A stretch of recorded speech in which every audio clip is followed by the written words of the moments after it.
Pleasant greetings. நான் உங்கள் கஜலக்ஷ்மி. இந்த வீடியோவில் ஹோம் டூர் பார்க்க போகிறோம். என்னது ஹோம் டூரா?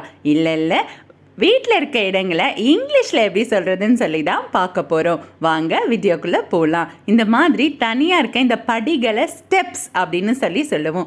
ஒரு ஃப்ளோரில் இருந்து இன்னொரு ஃப்ளோருக்கு நம்மளை கனெக்ட் பண்ணது இல்லையா, இதை ஸ்டேர் கேஸ் அப்படின்னு சொல்லுவோம். படியில் ஏறுறத இங்கிலீஷில் எப்படி சொல்லணும் யோசிங்க. ascend the staircase. he is ascending the staircase. ascend the staircase. அப்போ படியிலிருந்து இறங்குறத எப்படிங்க சொல்லணும்? descend the staircase. they are descending the staircase அப்படின்னு சொல்லணும். descend the staircase.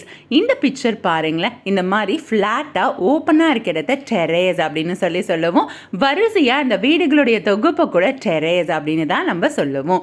முற்றம் இருக்கு இல்லையா, முற்றத்தை இங்கிலீஷில் கோர்ட் யார்டுன்னு சொல்லுவோம். வீட்டுக்குள்ளேயே இந்த ஓப்பன் ஸ்பேஸ் இருக்கு இல்லையா, இந்த முற்றம், இதை கோர்ட் யார்டு அப்படின்னு சொல்லுவோம். வீட்டுடைய பின்புறத்தை பேக் யார்டு அப்படின்னு சொல்லணும். என் கூட சேர்ந்து சொல்லுங்க, பேக் யார்டு. தேங்க்ஸ் ஃபார் வாட்சிங்.